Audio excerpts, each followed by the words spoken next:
Welcome back, movie lovers. Tonight, we're diving into the 2024 Oscar nominees for Best Picture. These 10 films represent the best of the year in storytelling, acting, and filmmaking. So grab your popcorn and let's get started.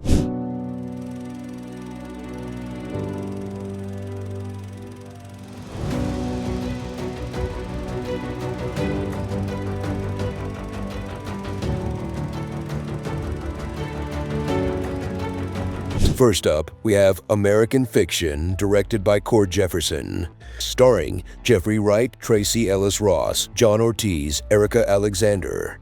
Based on the 2001 novel Erasure by Percival Everett, American Fiction stars Wright as a professor and author whose writing career has stalled. As the official description goes, fed up with the establishment profiting from black entertainment, he uses a pen name to write a book that propels him into the heart of hypocrisy and the madness he claims to disdain. Resentful of the uneven handling of African American literature, Wright's explosive rants about Monk's ailing career are as poignant as they are humorous, especially after he makes a pitch that epitomizes all of his objections to widely read, narrow-minded, stereotypical depictions of the black experience, and it's received as a potential bestseller.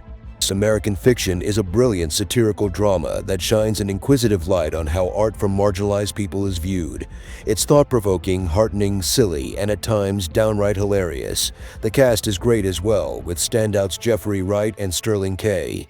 Brown both delivering incredible performances. Essentially, everyone involved with American Fiction should be commended for their contributions to this remarkable film. Next, we move on to the captivating thriller Anatomy of a Fall, directed by Justine Triet and starring the ever-talented Sandra Hüller, Swan Arlaud, Milo Machado-Graner. The filmmaker's fourth feature follows Sandra, a German writer who finds herself on trial for the murder of her husband, Samuel, after his unexplained plummet from the attic window of their family home. The couple's only son, Daniel, is blind, and with him as the accident's only witness, Sandra is forced to try to prove her innocence at trial.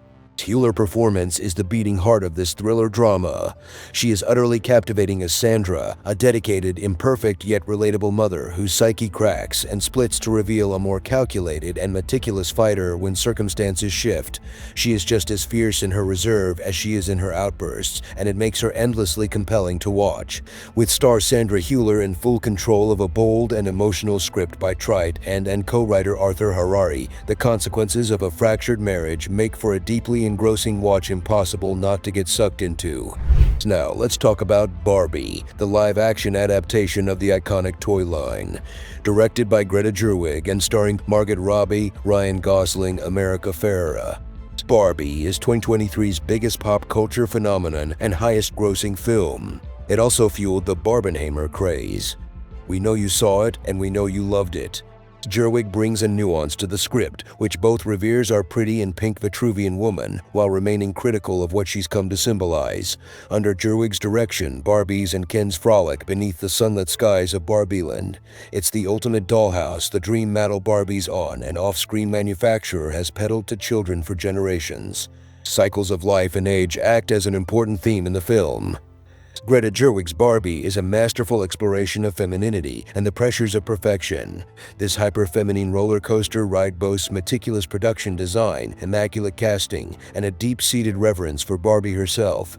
Margot Robbie sparkles at the center of the film, alongside Ryan Gosling's airheaded Ken and America Ferrera's well-meaning Gloria.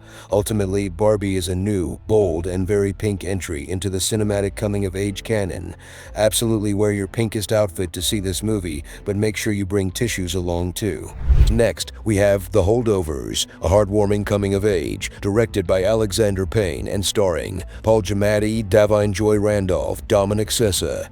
Alexander Payne has been making lukewarm dramas for about 20 years now, but his latest set in a haughty New England boarding school in 1970 plays like an instant coming-of-age classic. The Holdovers follows the animus and eventual friendship of an unlikely duo cranky history teacher Paul Hunnam Giamatti and his short-tempered pupil Angus Tully newcomer Dominic Sessa forced into each other's company over Christmas break.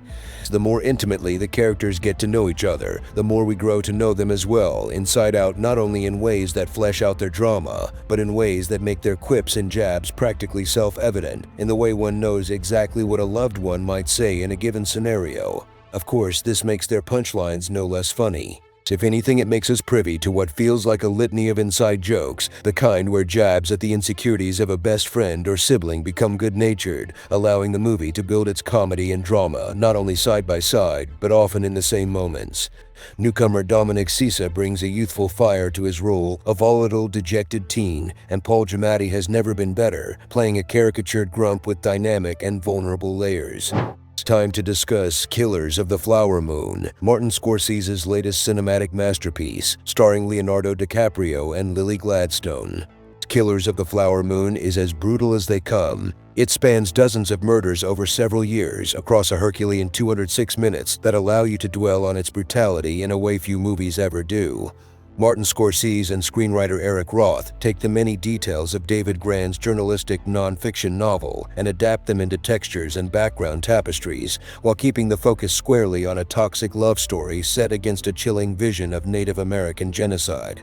Although it's set in the 1920s, Killers of the Flower Moon functions as a self-reflexive Western, from Rodrigo Prieto's gorgeous landscape cinematography to Robbie Robertson's constant musical reminders of the genre at every turn. The conspiracy's many perpetrators are framed within the conventions of the classic Western, as well as the classic mob movie. They're black-hatted outlaws and untouchable gangsters scheming in code, but again, shamelessly in the open. As Molly, native actress Lily Gladstone brims with innocent love and ferocious anger, delivering a performance that's sure to launch her into Hollywood's stratosphere, especially as she holds her own against compellingly corrosive work from De Niro and DiCaprio, as men whose warm benevolence is always underscored by an icy chill.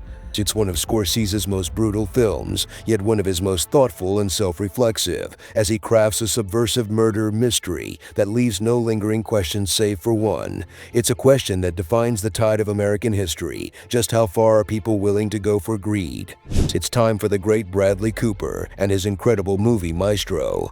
Bradley not only directs this masterpiece, but also stars in it, alongside an incredible Carey Mulligan. A bold and enticing feat of filmmaking that playfully uses the cinematic language as well as Bernstein's extensive musical catalog to paint an intricate and intimate portrait of an American icon and the most important woman in his life. His style has certainly matured since his debut as Star is Born, and grappling with another musical film, he's taken more creative liberties that more than pay off.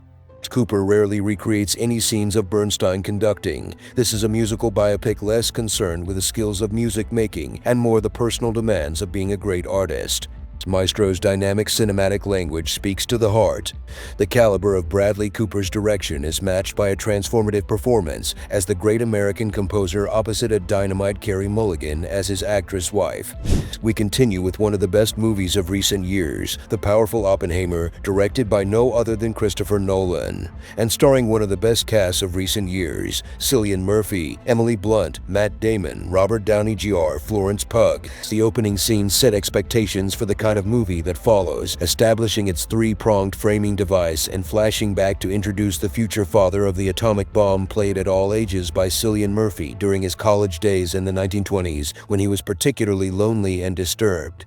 The first time we see Robert, gaze aimed downward as in the NBC clip, he stares at droplets of rain rippling in puddles, a calming image that reminds him of hellfire bursting forth from subatomic particles. Even the serenity of nature can't soothe his troubled mind.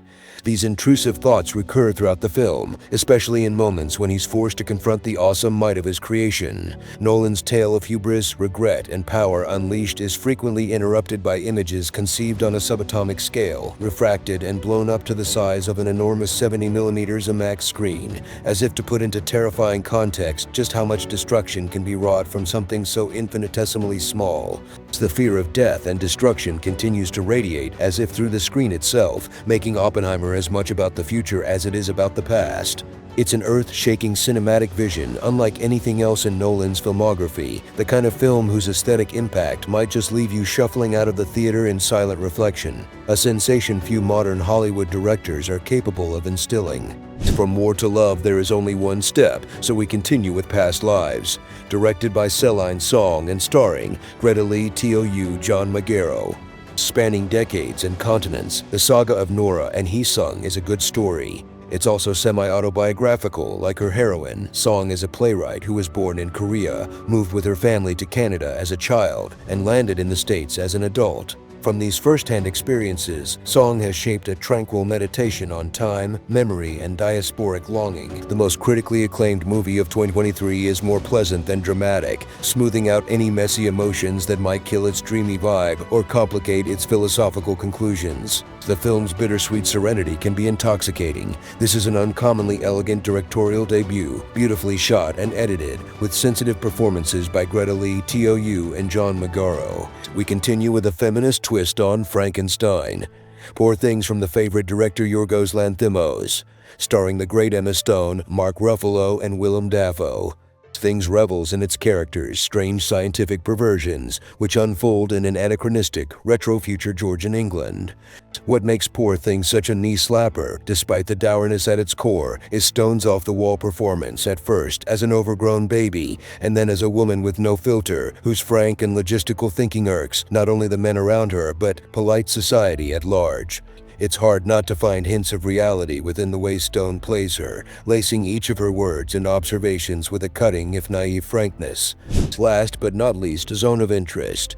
Directed by Jonathan Glazer and starring Christian Friedel, Sandra Hluler, The Zone of Interest is about more than just the banality of evil. Historian Hannah Arendt coined that phrase while covering the trial of Nazi war criminal Adolf Eichmann in 1961.